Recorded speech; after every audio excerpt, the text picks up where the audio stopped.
어디서 중국 앞길을 막아?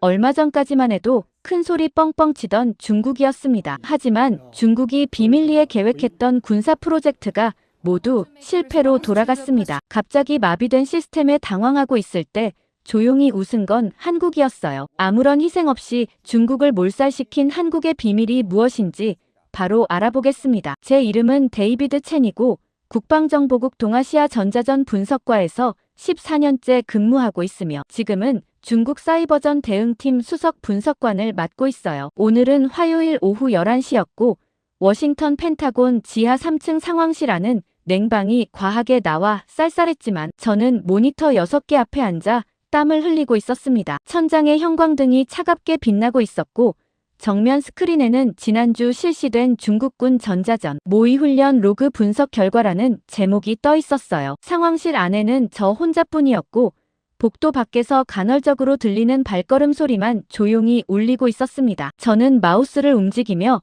타임라인을 다시 확인하고 있었고 3월 15일 오전 9시 23분부터 시작된 훈련 기록을 처음부터 다시 재생하고 있었어요. 화면에는 중국 동부전구 지휘본부에서 송출된 전자전 신호 패턴이 그래프로 나타나고 있었고 대부분 예상 범위 내였으며 특별히 놀랄만한 내용은 없었습니다. 저는 커피를 한 모금 마시며 다음 구간으로 넘어가려는 순간 화면 6개가 동시에 검은색으로 변했고 타임 스탬프가 멈췄어요. 저는 그걸 보며 미간을 찌푸렸습니다. 시스템 오류라고 생각했고 재생 버튼을 다시 눌렀지만 화면은 여전히 검은색이었어요. 저는 타임라인 바를 확인했고 오전 9시 37분부터 9시 43분, 40초까지 정확히 6분 40초 동안 모든 데이터가 사라져 있었으며 이건 단순 오류로 보기 어려운 패턴이었습니다. 저는 즉시 백업 서버에 접속을 시도했고 보안 인증 화면이 나타났어요. 일반 분석관 권한으로는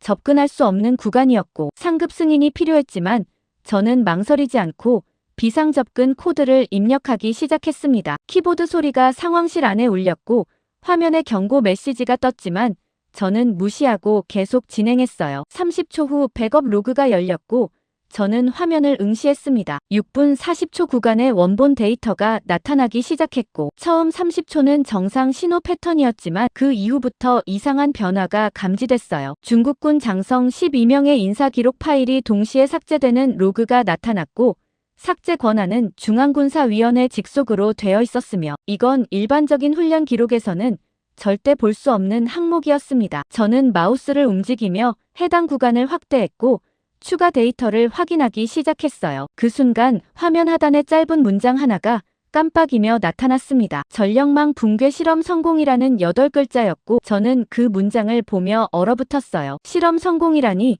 이건 모의 훈련이 아니라 실제 작전 테스트였다는 뜻이었고 전력망 붕괴라는 표현은 공격 대상이 군사시설이 아니라 민간 인프라라는 의미였습니다. 저는 즉시 스크린샷을 찍으려 했지만 그 순간 상황실 문이 열렸고 보안팀 직원 2명이 들어왔어요. 한 명은 태블릿을 들고 있었고 다른 한 명은 제 쪽을 보며 조용히 다가왔습니다. 태블릿을 든 직원이 말했어요. 첸 분석관 비인가 접속이 감지됐습니다. 저는 그를 보며 침착하게 대답했습니다. 업무 관련 긴급 확인이었습니다. 보안팀 직원이 고개를 저으며 말했어요. 백업 서버 접근은 사전 승인 필수입니다. 즉시 로그아웃 하시고 상급자 보고 바랍니다. 저는 화면을 보며 선택해야 했습니다. 지금 로그아웃하고 정상 절차를 따를지 아니면 데이터를 먼저 확보할지 결정해야 했어요. 저는 마우스를 움직여 파일 복사 명령을 입력하기 시작했고 보안팀 직원이 제 손을 막으려 했지만 이미 전송이 시작됐습니다. 파일이 제 개인 암호화 드라이브로 복사되기 시작했고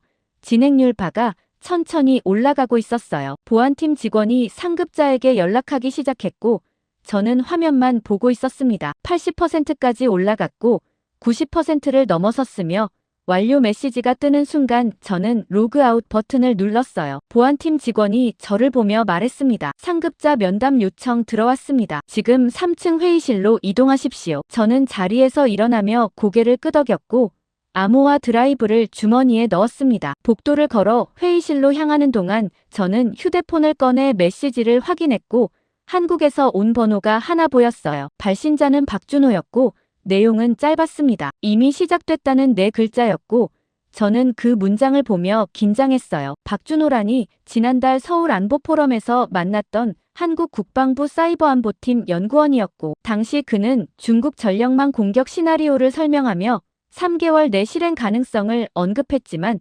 저는 과장된 분석이라고 판단하고 무시했었습니다. 하지만 지금 제가 본 로그는 그의 예측과 정확히 일치했고 이건 우연이 아니었어요. 저는 회의실 앞에 도착해서 문을 두드렸고 안에서 들어오라는 목소리가 들렸습니다. 문을 열고 들어서자 부국장 마이클 톰슨이 책상 앞에 앉아 있었고 그는 저를 보며 미간을 찌푸렸어요. 톰슨이 말했습니다. 첸 규정 위반입니다. 백업 서버 무단 접근은 징계 사유입니다. 저는 그를 보며 조심스럽게 대답했어요. 긴급 상황이었습니다. 중국 로그에서 비정상 패턴을 발견했고 확인이 필요했습니다. 톰슨이 손을 들어 제 말을 끊었습니다. 비정상 패턴은 상급자 보고 후 처리하는 게 절차입니다. 당신이 임의로 판단할 사항이 아닙니다. 저는 그 말을 듣고 불편했습니다. 톰슨은 절차를 중시하는 사람이었고 현장 직관보다 문서와 보고서를 신뢰했으며 제가 발견한 내용을 설명해도 즉각 대응하지 않을 가능성이 높았어요. 저는 말했습니다. 부국장님, 로그 속에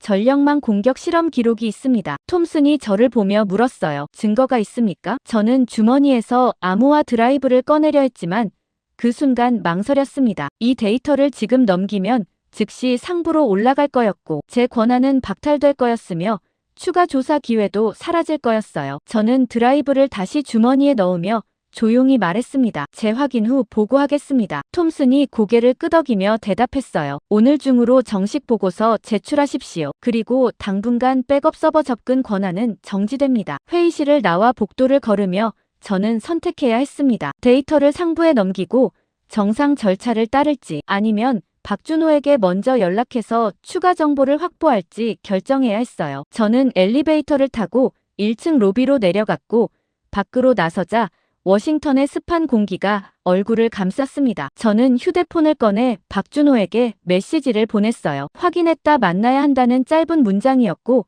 30초 후 답장이 왔습니다. 부산으로 오십시오라는 내용이었고 저는 그 메시지를 보며 긴장했어요. 부산이라니 지금 당장 한국으로 가라는 뜻이었고 이건 상부 허가 없이는 불가능한 일정이었습니다. 하지만 동시에 박준호가 이미 뭔가 알고 있다는 확신도 들었고 그의 정보 없이는 로그 속 진실을 완전히 파악할 수 없을 것 같았어요. 저는 택시를 잡아타며 연방광장 근처 제 아파트로 향했고 차 안에서 노트북을 열어 항공편을 검색하기 시작했습니다. 인천행 직항은 내일 오전 8시 출발편이 있었고 저는 예약 버튼을 누르며 이 결정이 옳은지 확신할 수 없었지만 동시에 멈출 수도 없었어요. 인천공항에 도착한 건 현지 시간으로 목요일 오후 3시였고 입국장을 빠져나오자 습한 공기와 함께 한국어 안내 방송이 들렸으며 저는 택시를 잡아타고 부산행 KTX 표를 예매했습니다. 서울역까지 가는 동안 저는 휴대폰으로 박준호가 보낸 주소를 확인했고 부산 영도구 소재 조선소 회의실이라는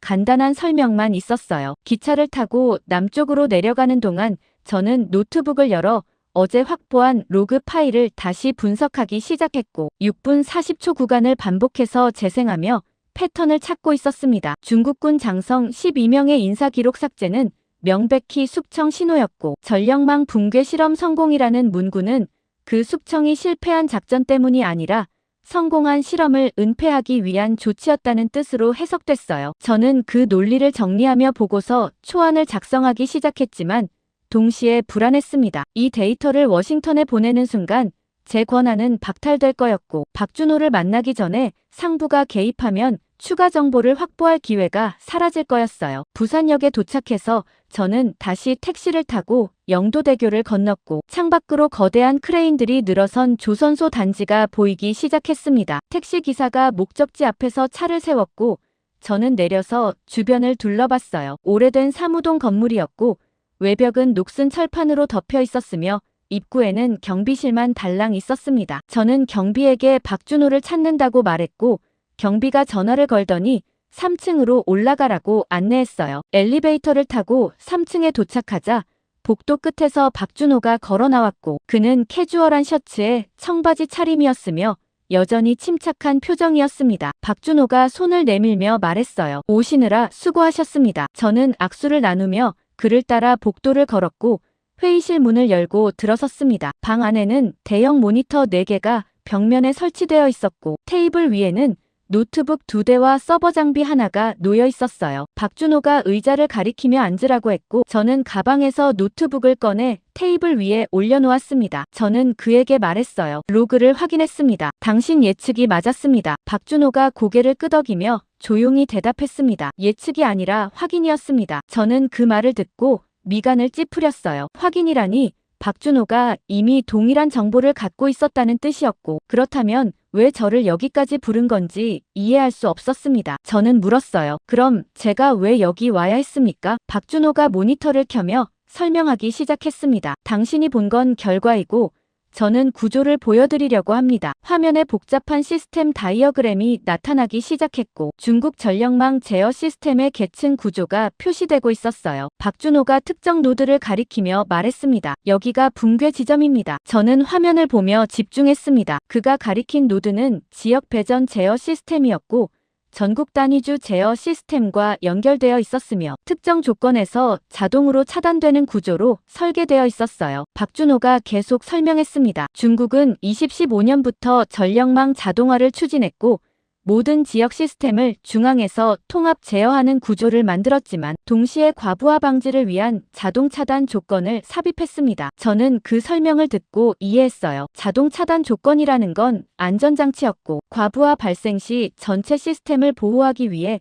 일부 지역을 먼저 차단하는 메커니즘이었습니다. 박준호가 다른 화면을 띄우며 말했어요. 문제는 그 조건이 외부에서 조작 가능하다는 겁니다. 저는 화면을 보며 당황했습니다. 화면에는 자동 차단 조건을 트리거하는 신호 패턴이 나타나고 있었고 특정 주파수와 타이밍으로 신호를 보내면 시스템이 과부하로 오인하고 스스로 차단된다는 분석이 포함되어 있었어요. 저는 박준호에게 말했습니다. 이건 설계 결함입니다. 박준호가 고개를 끄덕이며 대답했어요. 맞습니다. 그리고 중국은 그 결함을 방치했습니다. 저는 그 말을 듣고 의문이 들었습니다. 방치라니 중국 같은 기술 강국이 이런 명백한 취약점을 모를 리 없었고 의도적으로 남겨둔 거라면 이유가 있을 거였어요. 저는 물었습니다. 왜 방치했습니까? 박준호가 조용히 대답했어요. 버튼을 만든 겁니다. 저는 그 문장을 듣고 얼어붙었습니다. 버튼이라니 중국이 스스로 전력망을 차단할 수 있는 메커니즘을 설계해놓고 그걸 무기처럼 보유하고 있다는 뜻이었고 이건 제가 생각했던 것보다 훨씬 더 복잡한 구조였어요. 박준호가 추가 자료를 보여주며 계속 말했습니다. 지난주 실험은 그 버튼이 작동하는지 테스트한 겁니다. 저는 화면을 보며 생각했습니다. 로그 속 6분 40초 블랙아웃과 장성 12명 숙청이 연결되기 시작했고 실험에 반대하거나 실패를 우려했던 인물들이 제거된 거였으며 실험 성공 이후 증거를 은폐하기 위해 기록까지 삭제한 거였어요. 저는 박준호에게 말했습니다. 이 자료 워싱턴에 보내야 합니다. 박준호가 저를 보며 조용히 물었어요. 전부 보내시겠습니까? 저는 그 질문을 듣고 망설였습니다. 전부라는 표현이 걸렸고 박준호가 아직 보여주지 않은 정보가 더 있다는 뜻처럼 들렸어요. 저는 물었습니다. 더 있습니까? 박준호가 노트북을 조작하며 다른 파일을 열기 시작했고 화면에 한국전력망 시스템 구조도가 나타났습니다. 저는 그걸 보며 혼란스러웠어요. 한국 시스템이라니 지금 중국 이야기를 하고 있었는데 왜 갑자기 한국 데이터를 보여주는지 이해할 수 없었습니다. 박준호가 설명하기 시작했어요. 중국과 동일한 취약점이 대만, 일본, 싱가포르에도 존재하고 한국도 2015년까지는 동일한 구조였습니다. 저는 화면을 보며 긴장했습니다. 동일한 구조라는 건 한국도 같은 방식으로 공격받을 수 있다는 뜻이었고 만약 중국이 버튼을 누르면 동아시아 전체가 동시에 마비될 수 있다는 의미였어요. 박준호가 타임라인을 넘기며 말했습니다. 그래서 우리는 3년 전부터 구조를 바꿨습니다. 화면에 수정된 시스템 다이어그램이 나타났고 자동 차단 조건이 완전히 제거된 새로운 설계가 표시되고 있었어요. 저는 그 구조를 보며 놀랐습니다. 단순히 취약점을 패치한 게 아니라 시스템 전체를 재설계한 거였고 외부 신호로는 절대 트리거할 수 없는 구조로 바뀌어 있었습니다. 저는 박준호에게 말했습니다. 이걸 공유해야 합니다. 박준호가 고개를 저으며 대답했어요. 아직 때가 아닙니다. 저는 그 말을 듣고 당황했습니다. 때가 아니라니 동맹국들이 동일한 위협에 노출되어 있는데 정보를 숨기는 건 이해할 수 없었고 한국이 왜 이런 선택을 하는지 납득되지 않았어요. 저는 물었습니다. 왜 숨깁니까? 박준호가 창밖을 보며 조용히 대답했습니다. 버튼만 남았습니다. 저는 그 문장을 듣고 의미를 파악하려 했습니다. 버튼만 남았다는 건 중국이 언제든 공격을 실행할 수 있는 상태라는 뜻이었고 한국은 그 타이밍을 기다리고 있다는 뜻처럼 들렸어요. 저는 박준호를 보며 말했습니다. 당신 예측이 아니라 확정입니까? 박준호가 저를 보며 대답했어요. 3개월 내입니다. 저는 그를 보며 선택해야 했습니다. 박준호가 보여준 모든 데이터를 워싱턴에 보고할지 아니면 일부만 전달하고 한국의 대응 구조는 숨길지 결정해야 했어요. 워싱턴에 전부 보고하면 동맹국들이 대비할 수 있었지만 동시에 한국의 전략적 우위도 사라질 거였고 일부만 보고하면 위기 대응은 느려지지만 한국의 선택을 존중하는 거였습니다. 저는 노트북을 닫으며 박준호에게 말했습니다. 중국 데이터만 보고하겠습니다. 박준호가 고개를 끄덕이며 조용히 대답했어요. 현명한 선택입니다. 회의실을 나와 복도를 걸으며 저는 생각했습니다. 이 선택이 옳은지 확신할 수 없었지만 동시에 박준호의 확신이 단순 예측이 아니라 준비된 계획이라는 느낌을 지울 수 없었고 한국이 이미 다음 단계를 설계해 놓았다는 직감이 들었어요. 워싱턴으로 돌아온 건 토요일 오후 6시였고 덜레스 공항에서 택시를 타고 펜타곤으로 향하는 동안 저는 노트북을 열어 부산에서 확보한 중국 데이터를 정리하기 시작했으며 한국 시스템 관련 정보는 모두 별도 암호화 폴더에 분리해서 보관했습니다. 택시가 펜타곤 정문 앞에 도착했고 저는 보안 검색을 통과해 지하 3층 상황실로 내려갔어요. 복도는 주말임에도 불구하고 사람들로 북적이고 있었고 긴급 회의가 소집됐다는 안내방송이 들렸으며 저는 그 소리를 들으며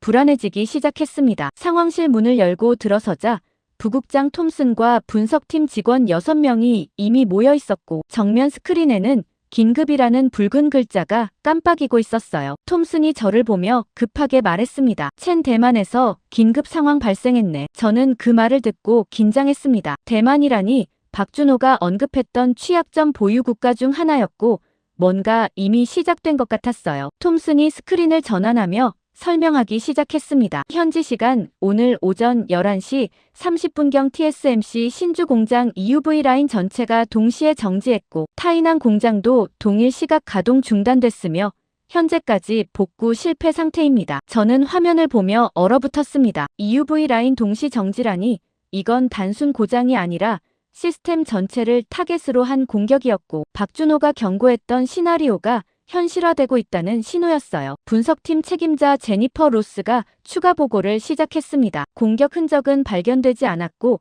네트워크 침투 로그도 없으며 단지 장비가 멈췄을 뿐이라는 현장 보고가 들어왔고 TSMC 측은 원인 불명 상태라고 답변했습니다. 저는 그 설명을 듣고 박준호가 보여준 자료가 떠올랐습니다. 외부 신호로 내부 자동 차단 조건을 트리거하는 방식이라면 공격 흔적이 남지 않을 수 있었고 시스템은 스스로 판단해서 멈춘 것처럼 보일 거였어요. 톰슨이 저를 보며 물었습니다. 첸 자네 중국 로그 분석 결과 있나? 저는 가방에서 노트북을 꺼내며 조심스럽게 대답했어요. 예비 분석 완료했습니다. 톰슨이 손짓하며 말했습니다. 공유하게. 저는 노트북을 상황실 메인 시스템에 연결하고 중국 전자전 로그 파일을 불러왔습니다. 6분 40초 블랙아웃 구간과 전력망 붕괴 실험 성공 문구를 확대해서 보여줬고 톰슨과 분석팀이 화면을 응시하기 시작했어요. 로스가 먼저 반응했습니다. 이건 실험 기록입니다. 중국이 전력망 공격 테스트를 완료했다는 뜻이고 지금 대만 사태가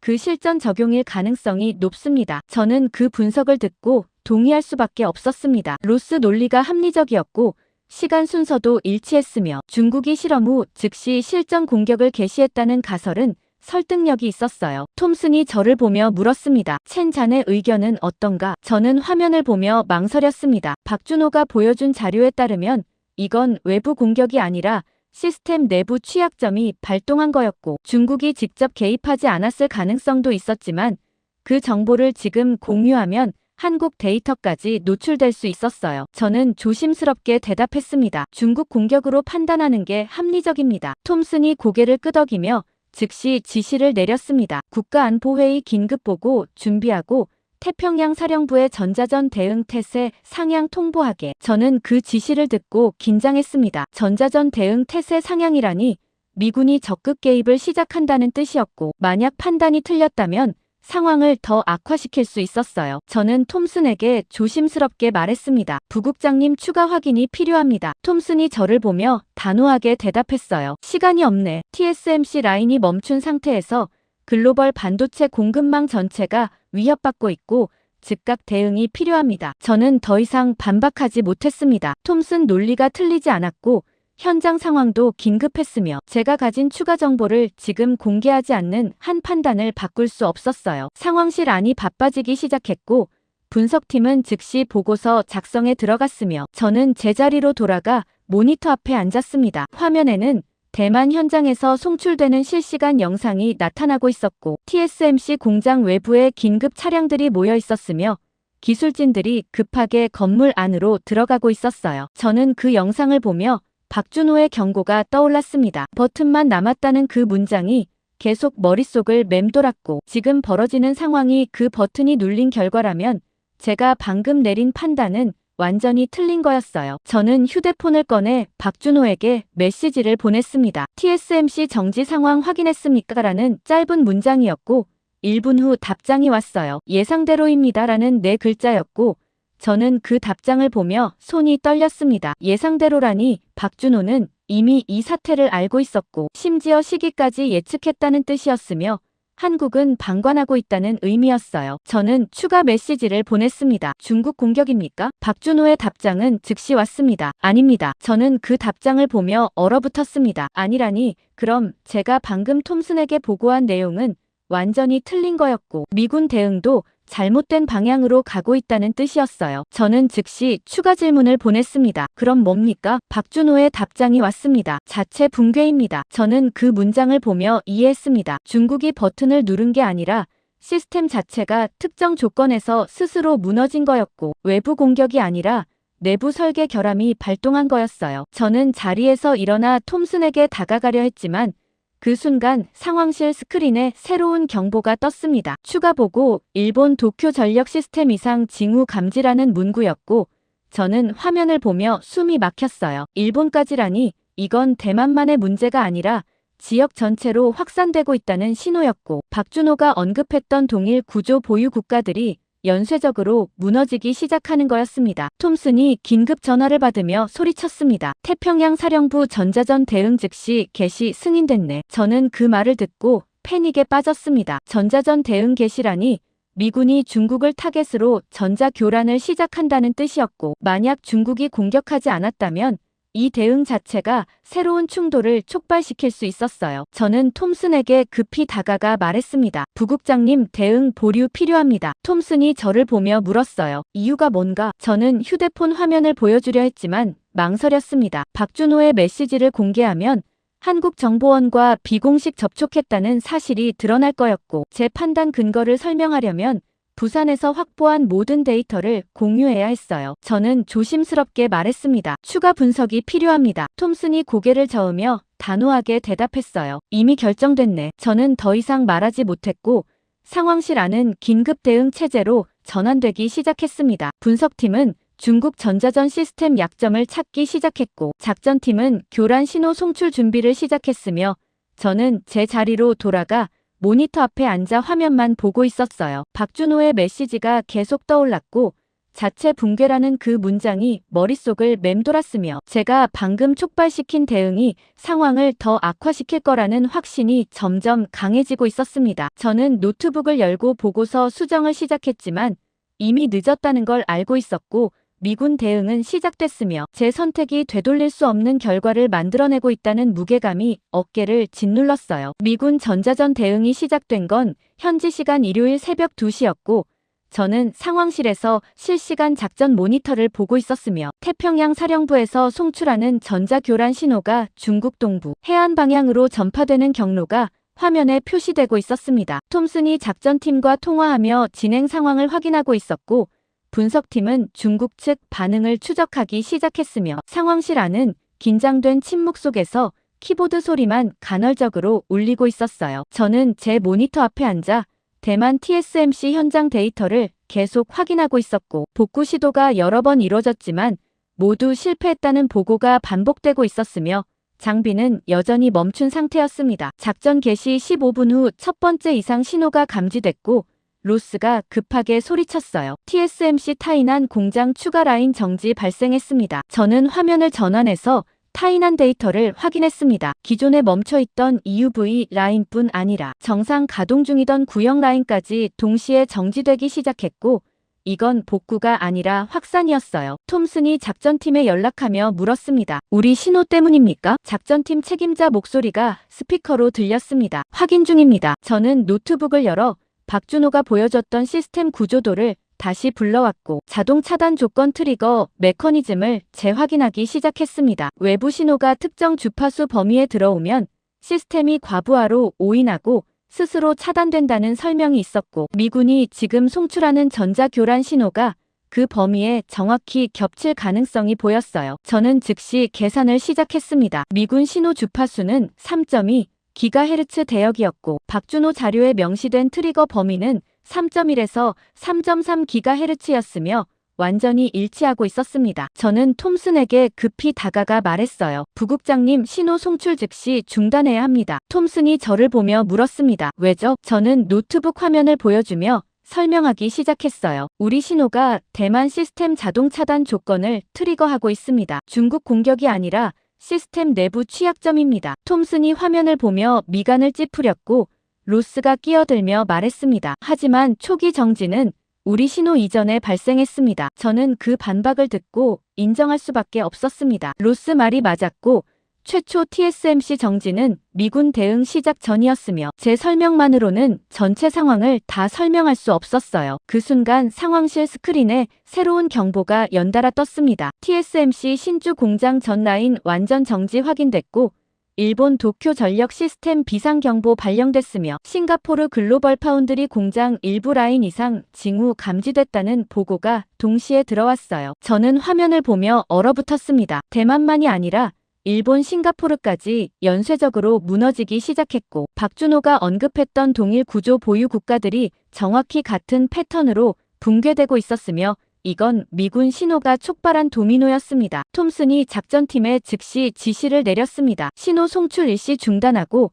상황 재평가하십시오. 작전팀에서 확인 응답이 왔고 30초 후 전자교란 신호가 멈췄지만 이미 확산은 시작된 상태였어요. 저는 추가 데이터를 확인하기 시작했고 미국 본토 애리조나주 TSMC 신규 공장에서도 장비 이상 징후가 보고됐다는 메시지가 떴으며 이건 더 이상 아시아 지역만의 문제가 아니라 글로벌 공급망 전체가 흔들리고 있다는 신호였습니다. 로스가 긴급 분석 결과를 보고했습니다. 신호 중단 후에도 정지 확산이 계속되고 있고 네트워크 연쇄 반응으로 보이며 일단 트리거된 시스템이 인접 시스템까지 영향을 미치는 구조입니다. 저는 그 설명을 듣고 박준호의 경고가 완전히 이해됐습니다. 자동 차단 조건이 단일 시스템만 멈추는 게 아니라 연결된 모든 시스템에 연쇄 신호를 보내는 설계였고 한 곳이 무너지면 전체가 도미노처럼 쓰러지는 구조였어요. 톰슨이 저를 보며 단호하게 물었습니다. 첸 자네가 뭘 알고 있나? 저는 그 질문을 받고 선택해야 했습니다. 지금 박준호에게서 받은 모든 정보를 공개할지 아니면 일부만 공유하고 한국 데이터는 계속 숨길지 결정해야 했어요. 상황실 안 모든 사람들이 저를 보고 있었고 스크린에는 계속 확산되는 정지 보고가 실시간으로 업데이트되고 있었으며 제 선택이 다음 대응 방향을 결정할 거였습니다. 저는 노트북에서 중국 로그 파일만 열어 보여주며 조심스럽게 말했습니다. 중국이 전력망 붕괴 실험을 완료했고 동일한 취약점이 대만, 일본, 싱가포르 시스템에도 존재하며 우리 신호가 그 조건을 우연히 트리거한 겁니다. 톰슨이 화면을 보며 물었어요. 그럼 복구 방법은? 저는 대답하지 못했습니다. 복구 방법은 박준호가 보여준 한국 시스템 재설계 방식이었지만 그 정보를 지금 공개하면 한국의 전략적 우위가 노출될 거였고 박준호와의 약속도 깨지는 거였어요. 저는 조심스럽게 말했습니다. 추가 분석이 필요합니다. 톰슨이 책상을 치며 소리쳤습니다. 추가 분석이 아니라 즉시 해법이 필요합니다. 글로벌 반도체 생산이 지금 멈추고 있고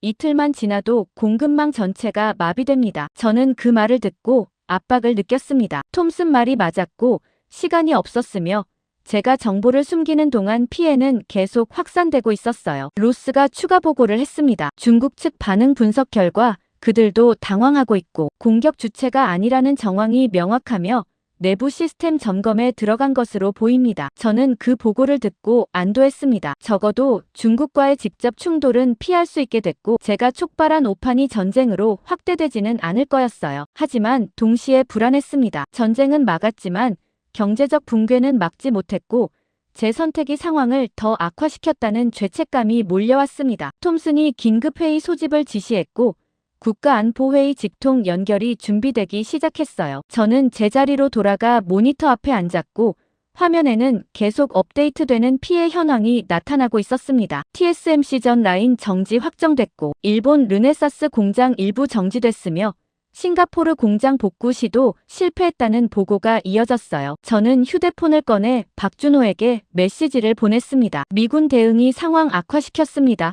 복구 방법 필요합니다라고 썼고 1분 후 답장이 왔습니다. 한국 데이터 확인하십시오였고 저는 그 메시지를 보며 손이 떨렸어요. 한국 데이터라니 박준호는 제가 이미 정보를 갖고 있다는 걸 알고 있었고 공유 여부는 제 선택이라고 말하고 있었습니다. 저는 노트북에서 암호화 폴더를 열었고 부산에서 확보한 한국 시스템 재설계 자료가 나타났습니다. 자동 차단 조건을 완전히 제거한 구조였고 외부 신호로는 절대 트리거할 수 없는 설계였으며 이게 지금 필요한 해법이었어요. 저는 파일을 보며 마지막 선택을 해야 했습니다. 이 자료를 지금 공유해서 글로벌 위기를 막을지 아니면 계속 숨기고 한국의 우위를 보호할지 결정해야 했고 어느 쪽을 선택하든 누군가는 배신당하는 거였습니다. 상황실 스크린에 새로운 경보가 떴고 미국 텍사스주 삼성 공장 이상 징후 감지라는 문구가 나타났으며 저는 그 문장을 보며 결단을 내렸습니다. 저는 암호화 폴더를 닫고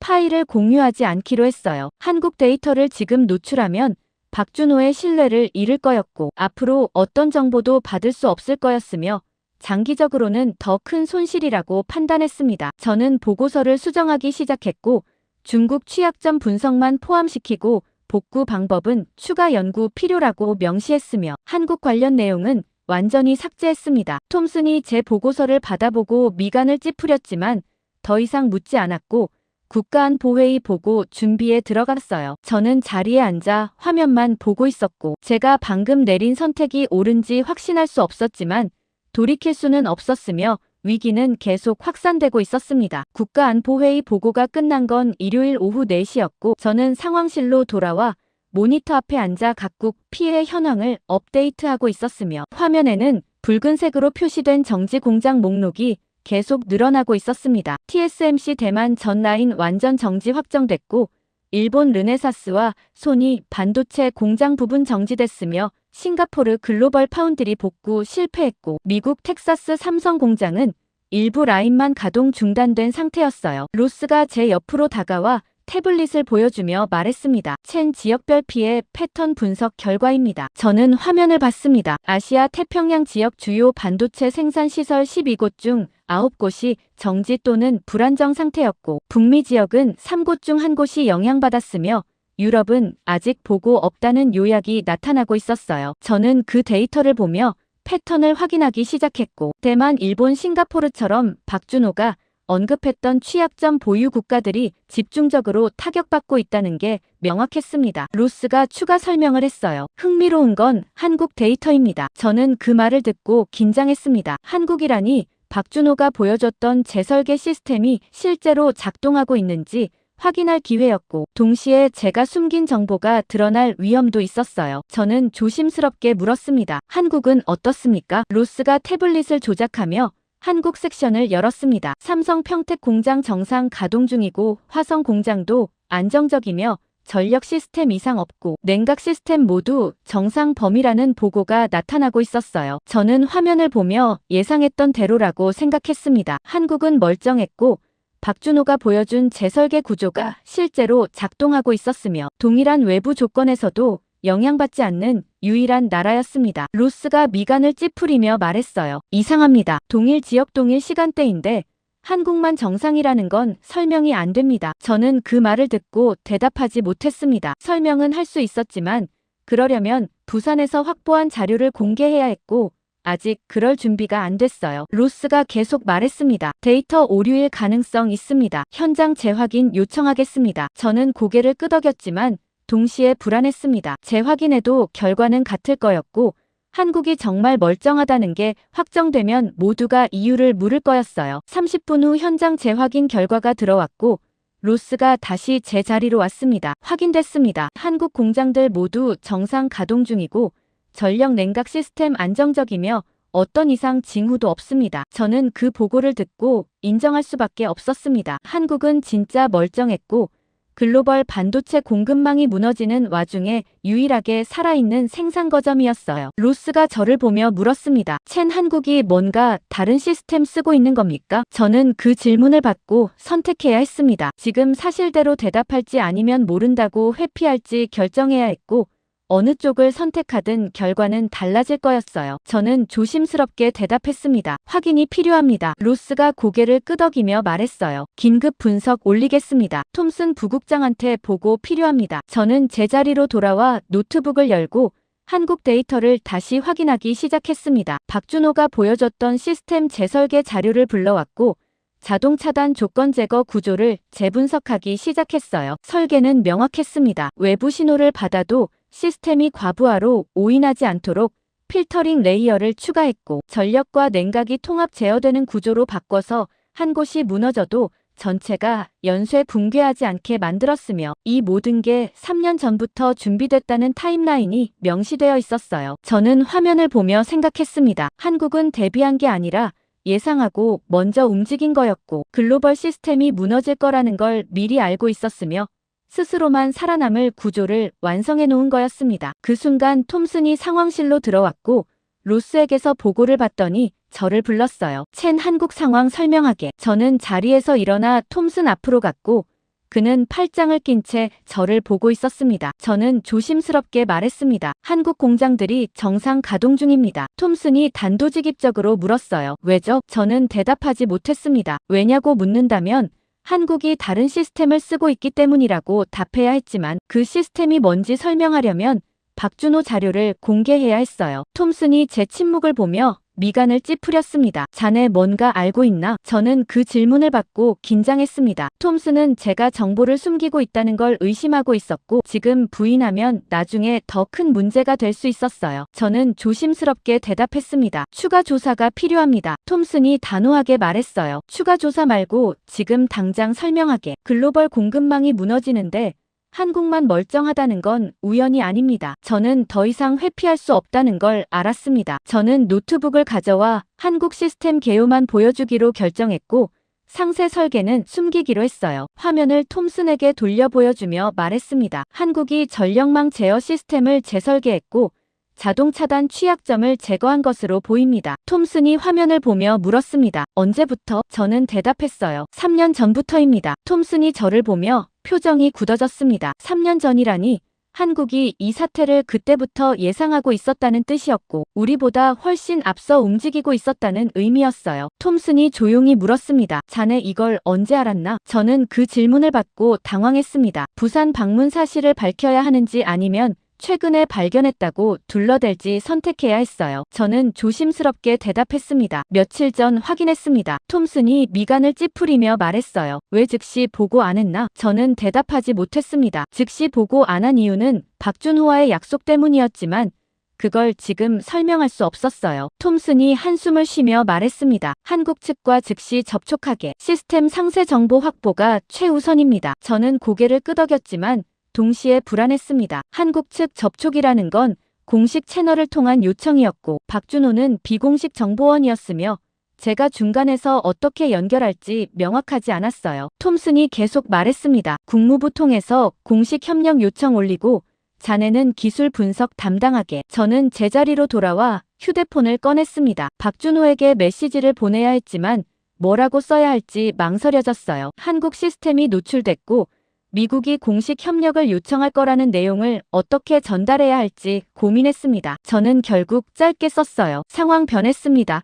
공식 접촉 시작됩니다. 1분 후 박준호의 답장이 왔습니다. 예상했습니다였고 저는 그 답장을 보며 안도했습니다. 박준호는 이미 이 전개를 알고 있었고 준비하고 있었어요. 저는 추가 메시지를 보냈습니다. 어떻게 대응하시겠습니까? 박준호의 답장이 왔습니다. 제한적 공유입니다. 저는 그 문장을 보며 이해했습니다. 한국은 모든 정보를 넘기지 않을 거였고 핵심 기술은 보호하면서 최소한만 공유하는 전략이었어요. 상황실 스크린에 새로운 보고가 떴고 일본 정부가 한국에 긴급 기술 지원 요청했다는 외신 속보가 나타났으며 대만도 동일한 움직임을 보이고 있다는 후속 보도가 이어졌습니다. 저는 화면을 보며 깨달았습니다. 세계가 한국을 보기 시작했고 유일하게 살아있는 생산 거점으로서 한국의 위치가 확정되고 있었으며 이제 모두가 한국에게 답을 구할 수밖에 없는 상황이 만들어지고 있었어요. 일본 상황이 급격히 악화된 건 월요일 오전 9시였고 저는 상황실 모니터로 도쿄만에서 발생한 유조선 충돌 사고 현장 영상을 보고 있었으며 화면 속에서 검은 연기가 치솟고 있었고 해상보안청 선박들이 급히 현장으로 향하고 있었습니다. 로스가 제 옆으로 다가와 긴급 보고서를 건네주며 말했어요. 유조선 항법 시스템 오류로 확인됐고 GPS 신호 불안정과 자동 제어 장치 오작동이 동시에 발생했으며 선박 운항 중단 명령이 도쿄만 전역에 내려진 상태입니다. 저는 보고서를 읽으며 패턴을 확인하기 시작했습니다. 항법 시스템 오류라니 이것도 전력망이나 반도체 공장처럼 자동 제어 시스템의 취약점이 발동한 거였고 일본 인프라 전체가 동일한 구조적 결함을 안고 있다는 증거였어요. 로스가 추가 자료를 보여주며 계속 설명했습니다. 르네사스 공장 완전 가동 중단 확정됐고 소니 반도체 시설도 복구 실패했으며 도쿄 전력 시스템은 비상 배전 체제로 전환했지만 불안정 상태가 지속되고 있습니다. 저는 화면을 전환해서 일본 전역 인프라 상태를 확인했습니다. 도쿄, 오사카, 나고야 주요 도시 전력망이 모두 경보 단계였고 산업시설 가동률이 평소 대비 60% 수준으로 떨어졌으며 물류 네트워크도 마비 조짐을 보이고 있었어요. 저는 로스에게 물었습니다. 일본 정부 대응은 어떻습니까? 로스가 태블릿을 조작하며 일본 총리실 긴급 성명 전문을 보여줬습니다. 현재 상황을 국가 비상사태로 규정하고 모든 중요 인프라 시설 점검에 들어갔으며 동맹국들에게 기술 지원을 요청했다는 내용이었고 특히 한국 측과 긴급 협의를 진행 중이라는 문구가 강조되어 있었어요. 저는 그 문장을 보며 예상했던 대로라고 생각했습니다. 일본도 한국이 유일한 해법을 갖고 있다는 걸 알아챘고 자존심을 접고 도움을 구하는 상황이었어요. 그 순간 상황실 스크린에 대만 관련 긴급 속보가 떴고 TSMC 복구 시도 완전 실패 전 라인 무기한 정지 확정이라는 헤드라인이 나타났으며 저는 화면을 응시했습니다. 로스가 대만 현장 보고서를 열어 보여주며 설명하기 시작했어요. 3차례 복구 시도 모두 실패했고 장비 재가동 시도할 때마다 시스템이 다시 자동 차단되며 기술진들이 원인을 특정하지 못하고 있고 대만 정부는 비상경제강요 회의를 소집한 상태입니다. 저는 보고서를 읽으며 박준호가 설명했던 메커니즘이 떠올랐습니다. 자동 차단 조건이 한번 트리거되면 시스템이 스스로를 보호 모드로 전환하고 외부에서 강제로 재가동하려 해도 다시 차단되는 구조였으며 근본적인 설계를 바꾸지 않는 한복구가 불가능한 상태였어요. 저는 로스에게 물었습니다. 대만 측 복구 계획은 뭡니까? 로스가 고개를 저으며 대답했어요. 현재로서는 없습니다. 기술진들이 시스템 전체 재설계를 검토 중이지만 최소 수개월 소요 예상이고 그 기간 동안 생산 중단 확정입니다. 저는 그 말을 듣고 긴장했습니다. 수개월이라니 글로벌 반도체 공급망이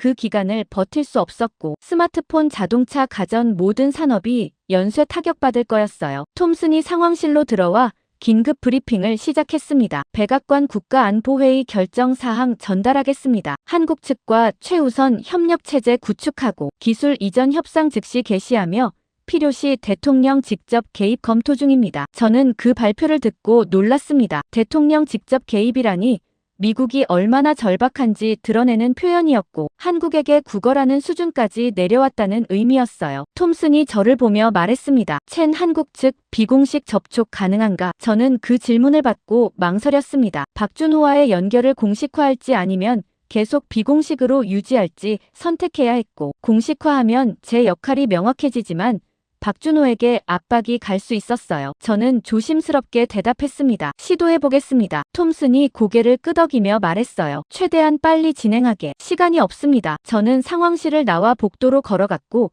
휴대폰을 꺼내 박준호에게 전화를 걸었습니다. 연결음이 3번 울린 후 박준호 목소리가 들렸어요. 첸 박사 상황 확인했습니다. 저는 조용히 대답했습니다. 일본과 대만이 무너지고 있습니다. 박준호가 침착하게 말했어요. 예상 범위입니다. 저는 그 말을 듣고 불편했습니다. 예상 범위라니 박준호는 이 모든 붕괴를 미리 알고 있었고 심지어 타이밍까지 계산하고 있었다는 뜻이었어요. 저는 물었습니다. 복구 방법 공유할 수 있습니까? 박준호가 잠시 침묵했고 전화 너머로 희미한 기계 소음이 들렸습니다. 그가 조용히 대답했어요. 제한적으로 가능합니다. 저는 그 답변을 듣고 긴장을 풀었습니다. 적어도 완전 거부는 아니었고 협상 여지가 있다는 신호였어요. 저는 물었습니다. 어느 정도입니까? 박준호가 설명하기 시작했습니다. 시스템 재설계 개요와 기본 구조는 공유 가능하지만 핵심 알고리즘과 통합 제어 로직은 보호 대상이고 각국이 자체적으로 적용하려면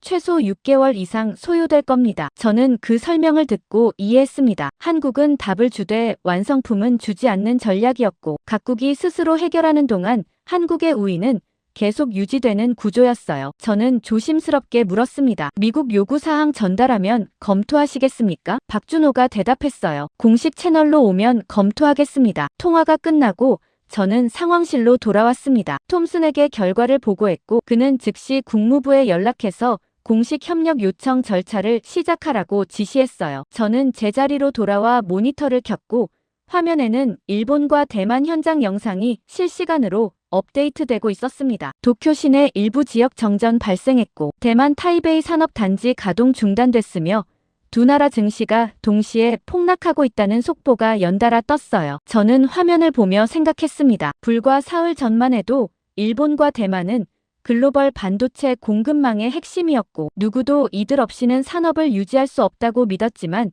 지금은 완전히 달라졌어요. 로스가 추가 보고를 가져왔습니다. 싱가포르도 복구 실패 확정됐고 말레이시아 일부 시설 이상 징후 나타났으며 베트남은 예방 조치로 주요 공장 가동 중단 결정했습니다. 저는 그 보고를 듣고 확산 속도에 놀랐습니다. 동남아시아 전체가 도미노처럼 무너지고 있었고 유일하게 서 있는 나라는 한국뿐이었어요. 상황실 스크린에 새로운 데이터가 나타났고 한국 삼성 평택 공장 가동률 100% 유지 중이라는 문구가 녹색으로 표시됐으며 그 아래 일본, 대만, 싱가포르 공장들은 모두 붉은색 정지 상태로 나타나고 있었습니다. 저는 그 대비를 보며 인정할 수밖에 없었습니다. 한국은 대비한 게 아니라 이미 끝내놨고 세계가 무너지는 걸 지켜보고 있었으며 이제 모두가 한국에게 매달릴 수밖에 없는 구조가 완성되고 있었어요. 톰슨이 긴급회의 소집을 공지했고 국무부 국방부 합동대책회의가 1시간 후 예정됐다는 안내가 나왔습니다. 저는 회의 자료를 준비하기 시작했고 한국 시스템 개요를 요약하면서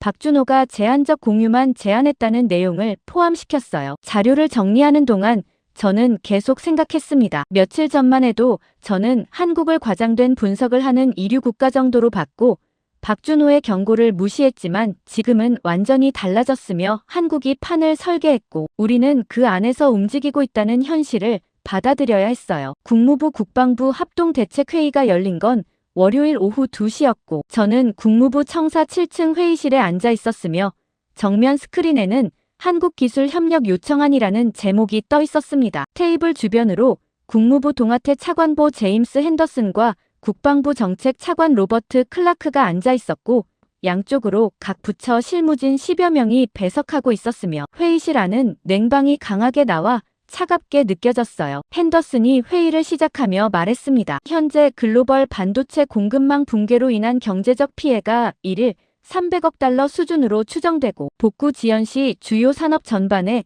연쇄 타격 불가피하며 한국이 유일한 해법 보유국으로 확인된 상황입니다. 저는 그 발표를 듣고 숫자에 놀랐습니다. 1일 300억 달러라니 일주일만 지나도 2천억 달러 이상 손실이었고 한 달이면 천문학적 피해였어요. 클라크가 추가 설명을 했습니다. 국방 관점에서도 심각한 상황이고 주요 무기 체계 부품 공급 차질 우려되며 동맹국 방산 협력 체계 전반에 영향 예상됩니다. 핸더슨이 저를 보며 물었어요. 첸 박사 한국 측 기술 수준 평가 부탁합니다. 저는 자리에서 일어나 준비한 자료를 스크린에 띄웠습니다. 한국 시스템 재설계 개요가 나타났고 자동 차단 취약점 제거 구조와 전력 냉각 통합 제어 방식이 도식으로 표시됐어요. 저는 설명하기 시작했습니다. 한국은 3년 전부터 전력망 제어 시스템 재설계를 진행했고 외부 신호로 트리거될 수 있는 모든 자동 차단 조건을 제거했으며 현재 글로벌 유일의 안정적 생산 체제를 유지하고 있습니다. 핸더슨이 자료를 보며 물었습니다. 기술 이전 가능성은? 저는 조심스럽게 대답했어요. 한국 측은 제한적 공유만 제안했고 핵심 알고리즘은 보호 대상이며 각국 자체 적용 시 최소 6개월 소요 예상입니다. 클라크가 미간을 찌푸리며 끼어들었습니다. 6개월은 불가능합니다. 즉각 적용 가능한 솔루션이 필요합니다. 저는 그 반응을 예상했습니다. 미국 입장에서는 시간이 없었고 당장 복구해야 했지만 한국은 핵심 기술을 넘길 이유가 없었어요. 핸더슨이 말했습니다. 외교 채널 통해 공식 협력 요청 전달하겠습니다. 대통령 친서 포함 검토 중이고 최대한 우호적 분위기 조성할 예정입니다. 저는 그 말을 듣고 불편했습니다. 대통령 친서라니 불과 며칠 전까지만 해도 한국은 우리 전략에서 이류 파트너였고 이제는 최고 위급이 직접 나서서 부탁해야 하는 상대가 됐어요. 회의실 안이 잠시 조용해졌고 실무진들이 서로 눈치를 보기 시작했습니다. 국무부 경제 담당관이 조심스럽게 말했어요. 한국 측 요구사항 예상해야 합니다. 기술 공유 대가로 뭔가 원할 겁니다. 클라크가 단호하게 대답했습니다. 우리가 줄 수 있는 건 제한적입니다. 안보 협력 강화나 무역 조건 완화 정도까지고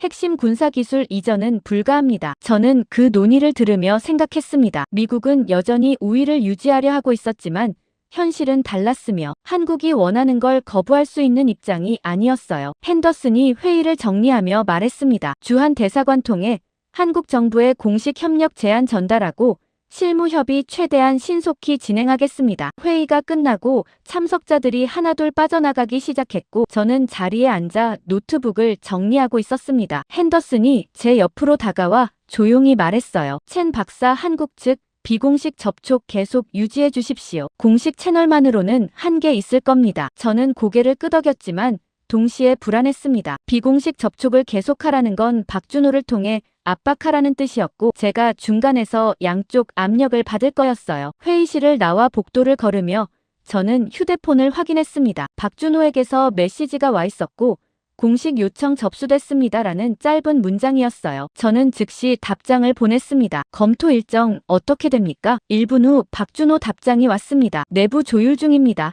시간 필요합니다. 저는 그 답장을 보며 긴장했습니다. 시간 필요하다는 건 즉답을 피하겠다는 뜻이었고 한국이 서두르지 않겠다는 신호였어요. 저는 추가 메시지를 보냈습니다. 상황 심각합니다.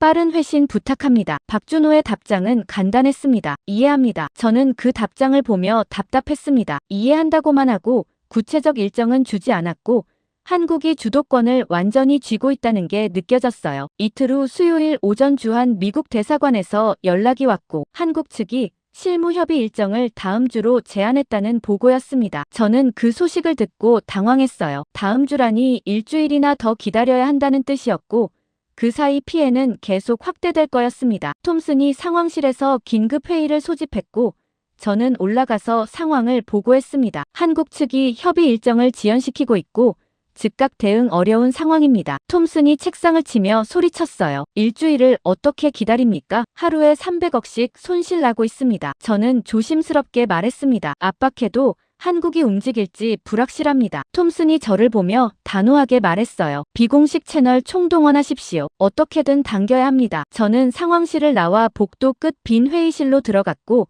문을 닫고 박준호에게 전화를 걸었습니다. 연결음이 길게 울렸고 5번째에 박준호가 받았어요. 첸 박사 무슨 일입니까? 저는 조용히 말했습니다. 일정 앞당길 수 없습니까? 박준호가 침착하게 대답했어요. 내부 절차 진행 중입니다. 저는 그 답변을 듣고 답답했습니다. 내부 절차라는 핑계였고 실제로는 한국이 시간을 끌고 있다는 걸 알 수 있었어요. 저는 조금 더 직접적으로 물었습니다. 한국이 원하는 게 뭡니까? 박준호가 잠시 침묵했고 전화 너머로 희미한 숨소리만 들렸습니다. 그가 조용히 말했어요. 아직 결정 안 났습니다. 저는 그 답변을 듣고 이해했습니다. 한국은 요구사항을 정하지 않은 게 아니라 공개하지 않는 거였고 협상 카드를 최대한 끌어올리기 위해 시간을 벌고 있었어요. 저는 말했습니다. 미국이 최대한 협조하겠습니다. 박준호가 대답했어요. 기대하겠습니다. 통화가 끝나고 저는 회의실 창밖을 봤습니다. 워싱턴 거리가 보였고 평범한 일상이 흘러가고 있었지만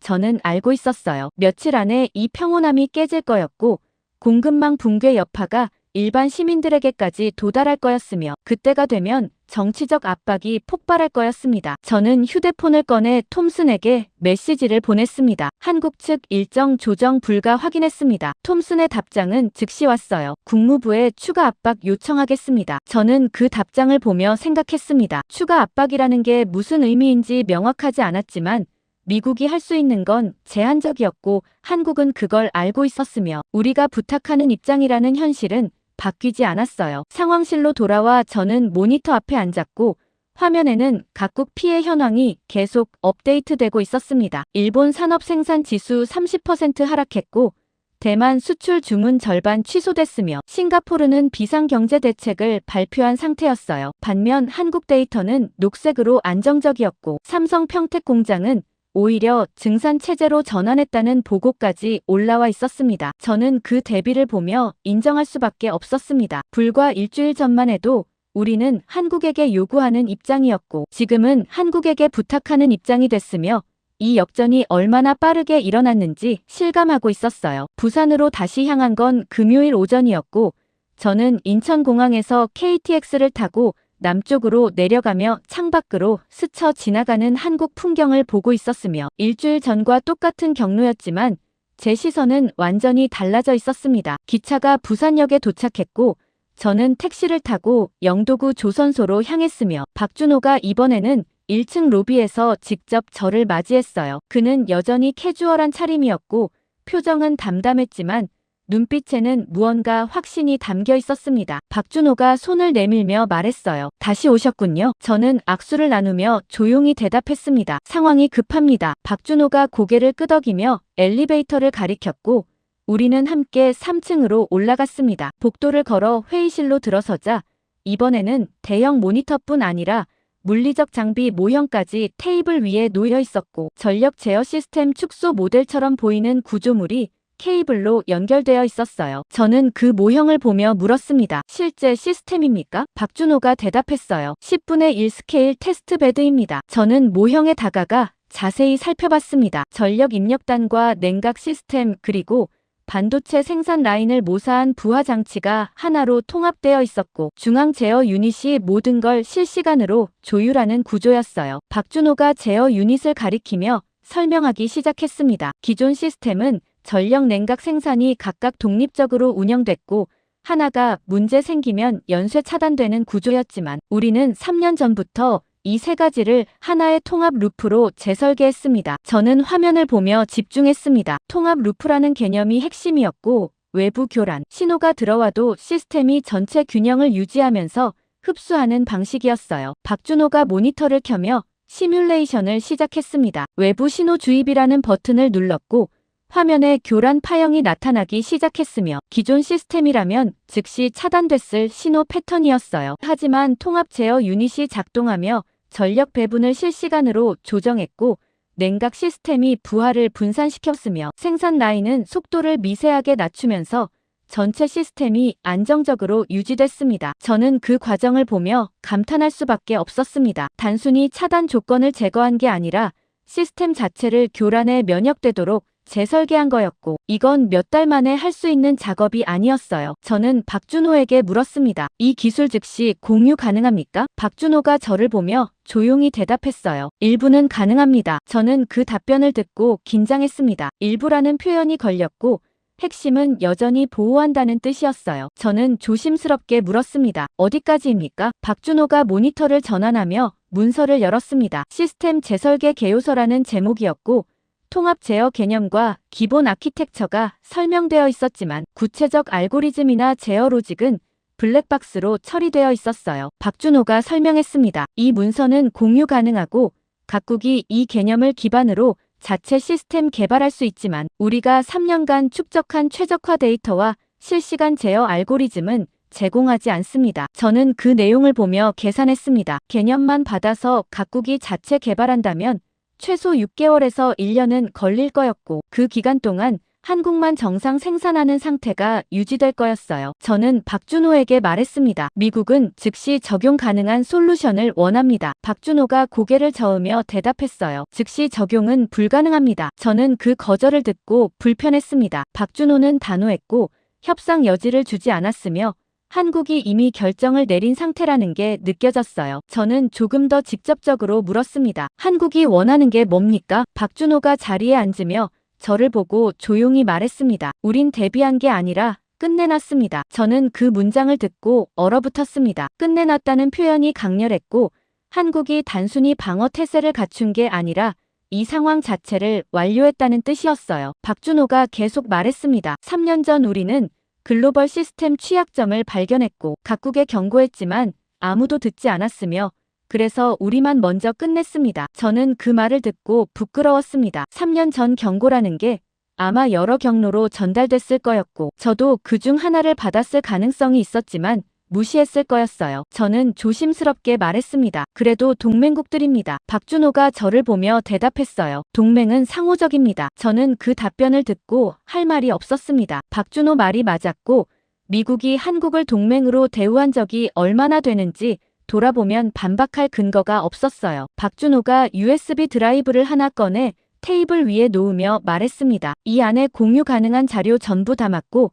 미국 정부에 전달하십시오. 저는 USB를 보며 망설였습니다. 이걸 가져가는 순간 협상은 끝나는 거였고 추가로 얻어낼 여지도 사라질 거였어요. 저는 박준호에게 물었습니다. 정말 이게 전부입니까? 박준호가 고개를 끄덕이며 조용히 대답했어요. 지금은 이게 전부입니다. 저는 그 답변에서 미묘한 여지를 발견했습니다. 지금은이라는 표현이 나중에는 더 줄 수도 있다는 뜻처럼 들렸고 조건이 맞으면 추가 협력 가능성이 있다는 신호였어요. 저는 조심스럽게 물었습니다. 나중에는 달라질 수 있습니까? 박준호가 창밖을 보며 대답했습니다. 상황에 따라 다릅니다. 저는 그 모호한 답변을 받아들일 수밖에 없었습니다. 더 이상 압박해도 박준호가 움직이지 않을 거였고 지금 받을 수 있는 건 이게 전부였어요. 저는 USB를 집어들며 말했습니다. 워싱턴에 전달하겠습니다. 박준호가 자리에서 일어나며 저를 배웅하기 시작했고 우리는 복도를 걸어 엘리베이터까지 갔습니다. 엘리베이터 문이 열리기 전 박준호가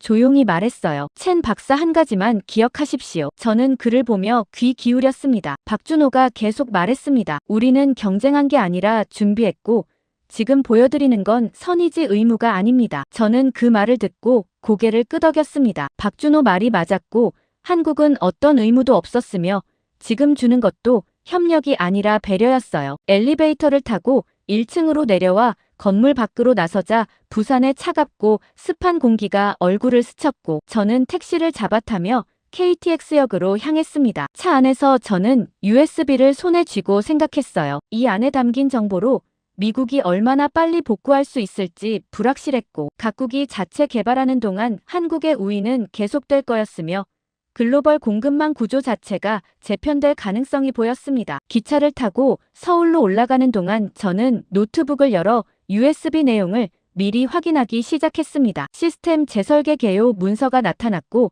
통합 제어 개념 설명과 기본 아키텍처 도면이 포함되어 있었지만 예상대로 핵심 알고리즘은 빠져 있었어요. 저는 문서를 읽으며 평가했습니다. 이 자료만으로는 즉시 적용이 불가능했고 미국 기술진들이 자체적으로 개발해야 할 부분이 많았으며 최소 6개월은 걸릴 거라는 박준호 예측이 정확해 보였습니다. 인천공항에 도착해서 저는 워싱턴행 직항편을 예약했고 대기 시간 동안 공항 라운지에서 톰슨에게 이메일을 보냈습니다. 한국 측 자료 확보 완료 귀국 즉시 보고 예정이라는 간단한 내용이었고 10분 후 톰슨 답장이 왔어요. 대기 중이겠네. 즉시 브리핑 준비하게. 저는 이메일을 닫고 창밖을 봤습니다. 인천공항 활주로가 보였고 비행기들이 이착륙하고 있었으며 평범한 일상처럼 보였지만 저는 알고 있었어요. 며칠 안에 이 평온함 뒤에 숨겨진 위기가 수면 위로 드러날 거였고 한국이 유일한 해법 보유국이라는 현실이 모두에게 각인될 거였습니다. 워싱턴으로 돌아온 건 토요일 오전이었고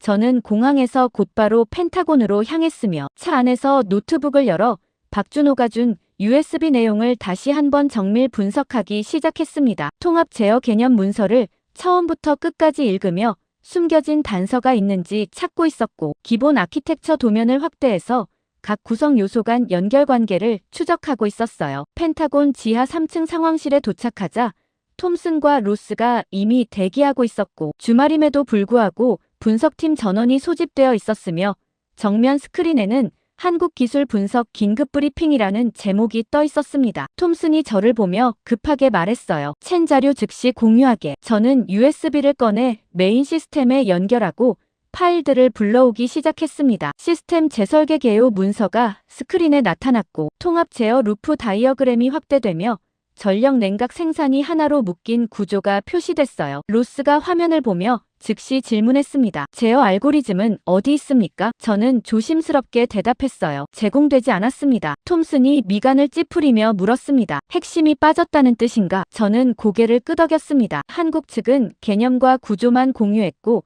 실제 구현에 필요한 최적화 데이터와 실시간 제어 로직은 보호 대상입니다. 톰슨이 한숨을 쉬며 말했어요. 결국 우리가 처음부터 다시 개발해야 한다는 건가? 저는 문서를 넘기며 설명했습니다. 개념이 명확하니까 완전히 처음부터는 아니지만 자체 시험과 검증 과정 필요하고 최소 6개월 소요 예상됩니다. 로스가 끼어들며 말했습니다. 6개월은 불가능합니다. 당장 다음 주부터 공급망 붕괴 여파가 소비자 시장까지 도달할 겁니다. 저는 그 말을 듣고 인정할 수밖에 없었습니다. 시간이 없었고 미국은 즉각 해법이 필요했지만 한국이 준 건 장기 프로젝트 출발점 뿐이었어요. 톰슨이 저를 보며 물었습니다. 추가 협상 가능성은? 저는 박준호와의 마지막 대화를 떠올렸습니다. 상황에 따라 다르다던 그 모호한 답변이 생각났고, 조건이 맞으면 더 줄 수도 있다는 여지가 있었어요. 저는 조심스럽게 대답했습니다. 완전히 다치지는 않았습니다. 톰슨이 즉시 반응했어요. 그럼 재접촉하게. 최대한 양보 조건 제시하고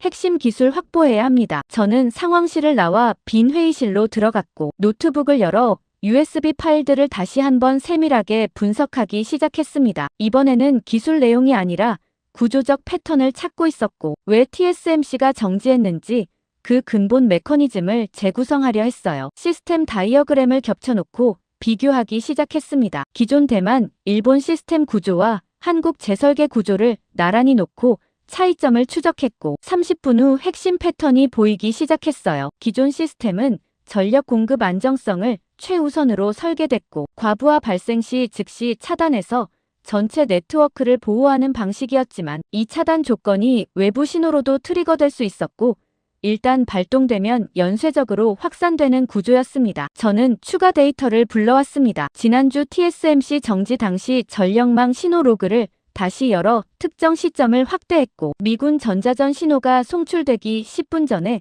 이미 미세한 주파수 변동이 감지됐다는 기록을 발견했어요. 저는 그 변동 패턴을 분석하기 시작했습니다. 주파수 3.23GHz 대역에서 짧은 펄스 형태로 나타났고, 지속시간은 6초였으며 출처는 불명확했지만 패턴은 명확했습니다. 자연 발생 노이즈가 아니라 의도된 신호였어요. 저는 그 신호를 역추적하기 시작했고, 발신 지역을 좁혀갔습니다. 대만 북부 해안 지역에서 감지됐고, 정확한 지점은 특정할 수 없었지만 방향은 중국 대륙 쪽이었어요. 저는 그 결과를 보며 얼어붙었습니다. 중국이 신호를 보냈다는 증거는 아니었지만 누군가 의도적으로 TSMC 차단 조건을 트리거했다는 정황이었고, 미군 대응은 그걸 증폭시킨 거였어요. 저는 추가 분석을 계속했습니다. 동일한 패턴이 일본과 싱가포르에서도 나타나는지 확인하기 시작했고, 20분 후 일본 데이터에서 유사 신호를 발견했으며 싱가포르는 기록이 불완전해서 확정할 수 없었지만 정황상 동일했어요. 저는 노트북을 닫고 생각했습니다. 이건 외부 공격이 아니라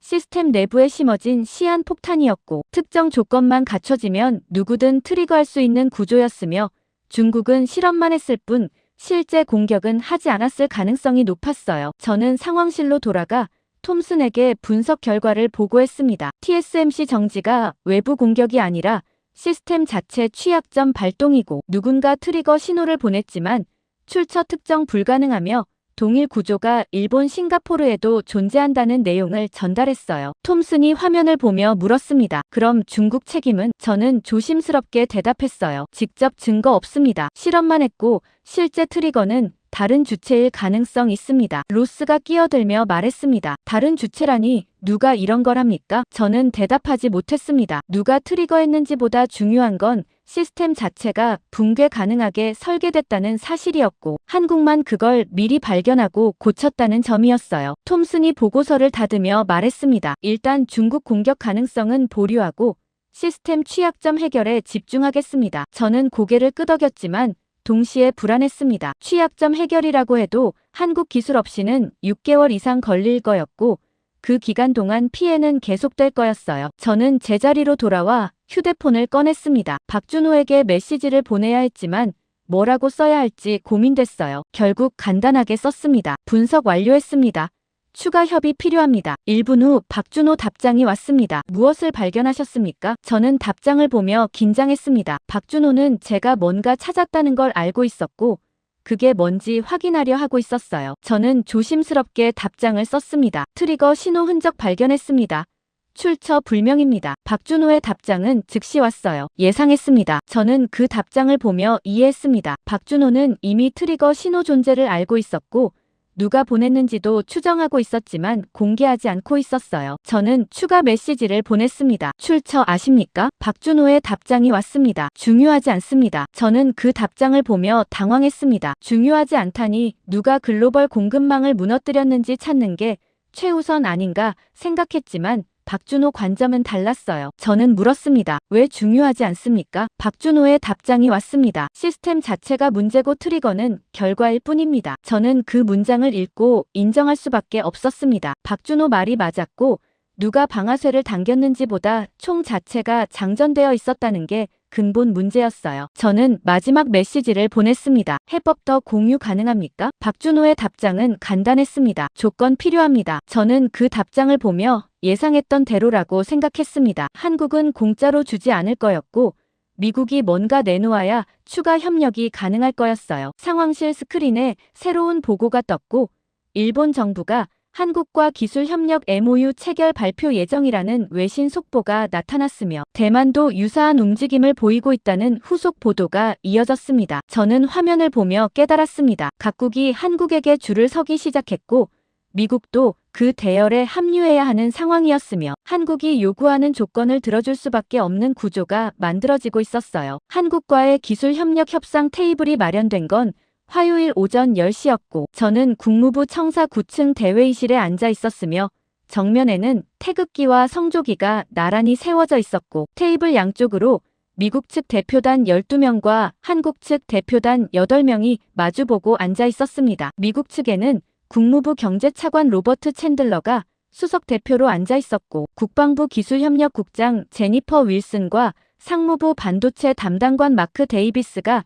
배석했으며 저는 기술 자문으로 끝자리에 앉아 노트북을 펼쳐놓고 있었어요. 한국 측에는 산업통상자원부 통상교섭본부장 김태준이 수석으로 앉아 있었고 과학기술정보통신부 차관 이선미와 외교부 경제외교조정관 박성호가 옆에 있었으며 박준호는 기술팀 일원으로 뒤쪽에 조용히 앉아 있었습니다. 챈들러가 회의를 시작하며 말했습니다. 먼저 한국 측의 신속한 협의 응답에 감사드리고 글로벌 반도체 공급망 안정화를 위한 양국 협력이 시급한 상황임을 재확인하며 상호 이익이 되는 합의를 도출하고자 합니다. 저는 그 발언을 들으며 불편했습니다. 상호 이익이라는 표현이 어색했고 실제로는 미국이 일방적으로 필요한 상황이었지만 체면상 동등한 협력인 것처럼 포장하고 있었어요. 김태준이 고개를 끄덕이며 조용히 대답했습니다. 한국도 글로벌 공급망 안정을 중시하고 있고 가능한 범위에서 협력하겠습니다. 저는 가능한 범위라는 표현에 주목했습니다. 한계를 미리 설정하는 말투였고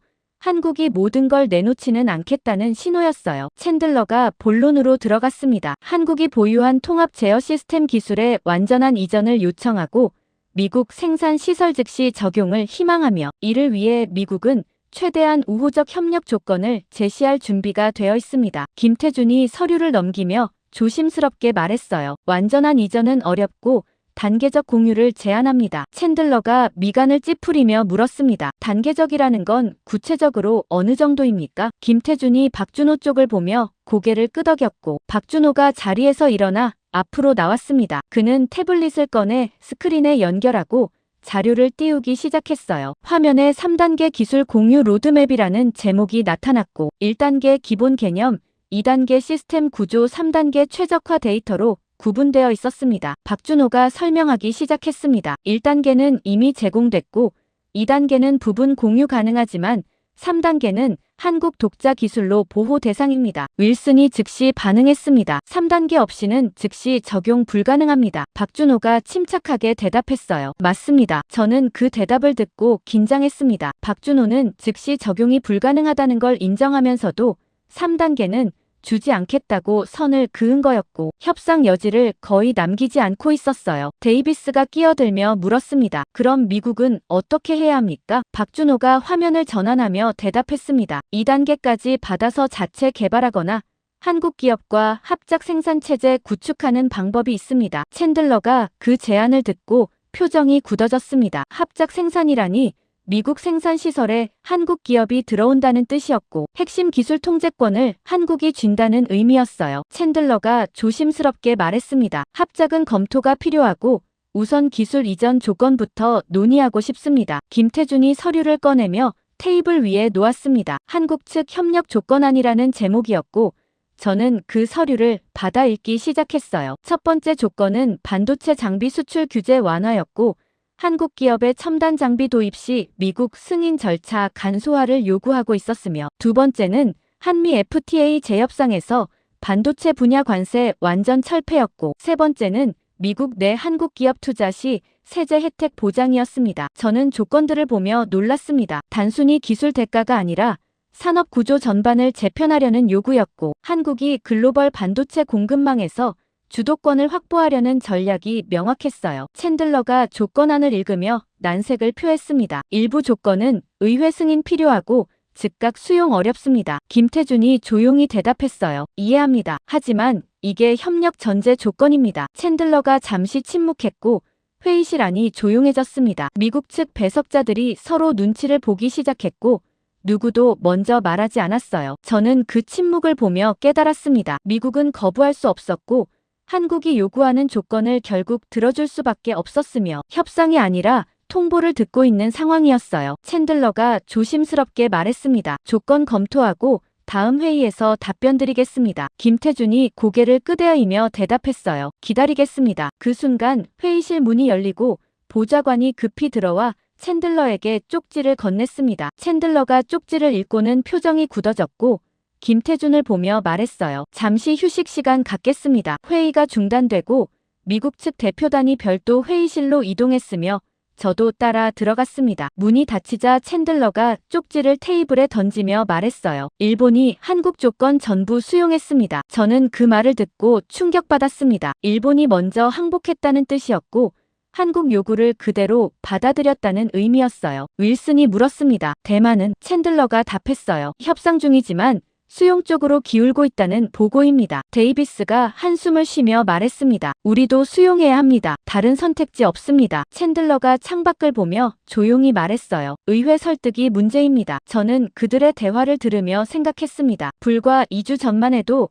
미국은 한국에게 요구하는 입장이었고 조건을 제시하는 쪽이었지만 지금은 완전히 역전됐으며 한국 조건을 어떻게 받아들일지 고민하는 처지가 됐어요. 챈들러가 저를 보며 물었습니다. 챈 박사, 한국 측 추가 양보 가능성 있습니까? 저는 조심스럽게 대답했어요. 없습니다. 챈들러가 고개를 끄덕이며 결정을 내렸습니다. 조건 수용 방향으로 가겠습니다. 회의실로 돌아와 챈들러가 김태준에게 말했습니다. 한국 측 조건 긍정적으로 검토하겠고 일주일 내 공식 답변 드리겠습니다. 김태준이 만족스러운 표정으로 고개를 끄덕였고 박준호는 여전히 뒤쪽에 조용히 앉아 있었지만 눈빛에는 미세한 안도감이 보였어요. 회의가 끝나고 양측 대표단이 악수를 나누며 회의실을 빠져나가기 시작했습니다. 저는 박준호에게 다가가 조용히 말했어요. 처음부터 이렇게 될 거라고 알고 계셨습니까? 박준호가 저를 보며 조용히 대답했습니다. 예상했습니다. 저는 그 답변을 듣고 인정할 수밖에 없었습니다. 한국은 3년 전부터 이 순간을 준비했고 글로벌 공급망이 무너질 거라는 걸 예측했으며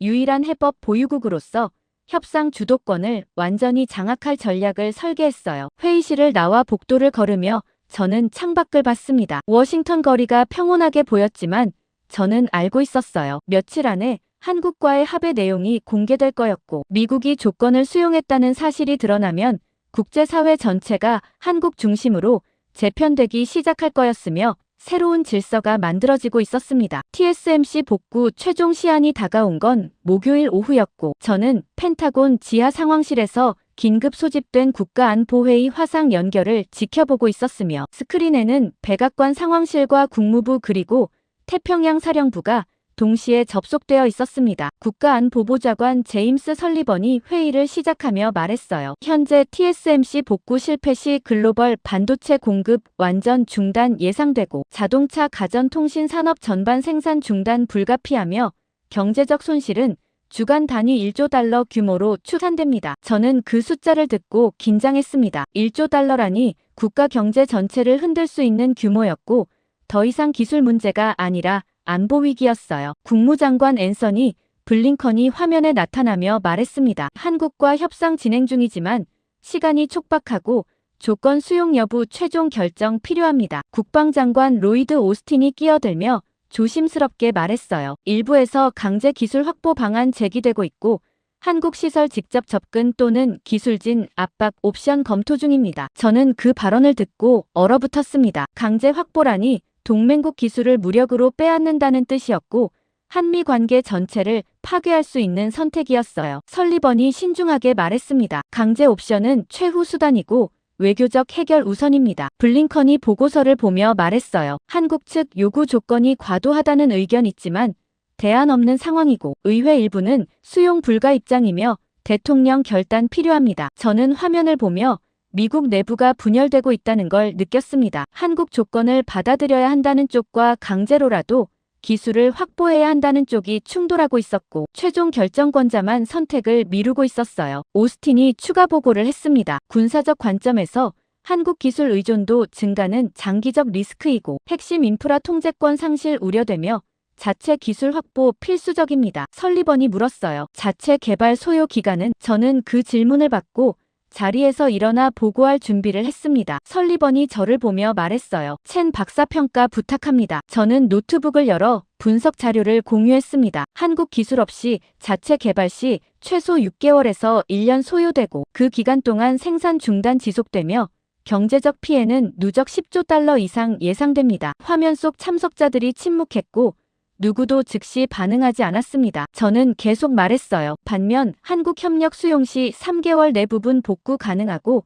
6개월 내 정상화 예상되며 조건 수용에 따른 경제적 양보는 장기적으로 자체 개발 비용보다 낮습니다. 블링컨이 고개를 끄덕이며 말했습니다. 수치상으로는 협력이 합리적입니다. 오스틴이 반박했어요. 하지만 전략적 종속 리스크는 수치화 불가능합니다. 설리번이 두 사람을 보며 정리했습니다. 양측 의견 청취했고 대통령께 보고 후 최종 결정 받겠습니다. 회의가 끝나고 화면 연결이 끊어졌으며 상황실 안이 조용해졌습니다. 톰슨이 저를 보며 물었어요. 첸 솔직한 의견 듣고 싶네. 저는 조심스럽게 대답했습니다. 강제 확보는 실패할 겁니다. 톰슨이 미간을 찌푸리며 물었어요. 왜 그렇게 생각하나? 저는 지난 몇 주간 경험을 떠올렸습니다. 박준호와의 대화들, 한국 시스템 구조 그리고 3년간의 준비 과정이 머릿속을 스쳐 지나갔어요. 저는 말했습니다. 한국은 기술만 보호하는 게 아니라 전체 시스템을 설계했고 강제로 일부를 빼앗아도 작동 안 할 겁니다. 톰슨이 침묵했고 제 말을 곱씹고 있었습니다. 저는 계속 말했어요. 그리고 박준호 의도를 이해했습니다. 톰슨이 저를 보며 물었습니다. 무슨 의도? 저는 노트북을 닫으며 대답했어요. 경쟁이 아니라 제 편입니다. 한국은 우리를 이기려는 게 아니라 새로운 구조를 만들려고 하고 그 안에서 협력하자는 겁니다. 톰슨이 그 설명을 듣고 고개를 끄덕였습니다. 자네 협력 지지하는 건가? 저는 잠시 망설였습니다. 협력 지지는 강제 반대를 의미했고 제 경력에 영향을 미칠 수 있었지만 동시에 지난 며칠간 목격한 현실을 부정할 수도 없었어요. 저는 조용히 대답했습니다. 예, 협력이 맞습니다. 톰슨이 한숨을 쉬며 말했어요. 상부의 의견 전달하겠네. 이틀 후 토요일 오전 백악관에서 최종 결정이 내려졌고 저는 상황실에서 발표를 지켜봤습니다. 대통령 성명이 발표됐고 한국과의 기술 협력 합의를 승인하며 제시된 조건을 수용한다는 내용이었어요. 성명서에는 글로벌 공급망 안정화를 위한 전략적 선택이라는 표현이 포함되어 있었고 동맹 강화 차원이라는 수식어가 붙어 있었지만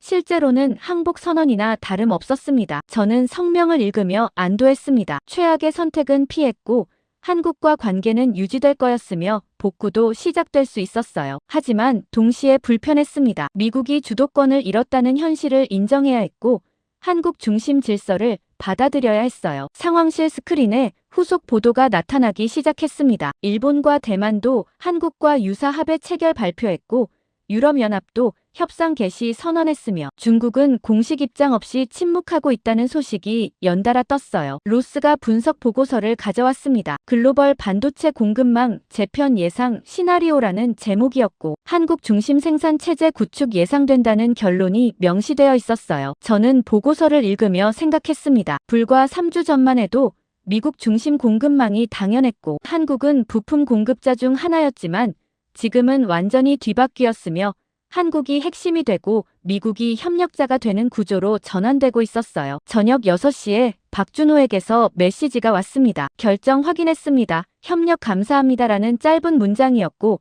저는 그 메시지를 보며 복잡한 감정을 느꼈어요. 협력 감사라는 표현이 어색했습니다. 제가 협력을 선택한 게 아니라 현실을 받아들인 거였고 박준호는 그걸 알면서도 예의상 감사를 표하고 있었어요. 저는 답장을 보냈습니다. 앞으로 잘 부탁합니다. 박준호의 답장이 즉시 왔습니다. 같이 가겠습니다. 저는 그 답장을 보며 조금 안도했습니다. 같이 가겠다는 건 한국이 미국을 배제하지 않겠다는 뜻이었고 새로운 구조 안에서 역할을 줄 거라는 신호였어요. 상황실을 나와 복도를 걸으며 저는 창밖을 봤습니다. 워싱턴 거리에 어둠이 내리고 있었고 가로등이 하나씩 켜지기 시작했으며 평범한 주말 저녁처럼 보였지만 저는 알고 있었어요. 오늘 내려진 결정이 향후 수십 년 국제 질서를 바꿀 거였고 미국 중심 세계가 끝나고 있었으며 새로운 균형이 만들어지기 시작했다는 걸 실감하고 있었습니다. 저는 엘리베이터를 타고 1층으로 내려갔고 밖으로 나서자 차가운 공기가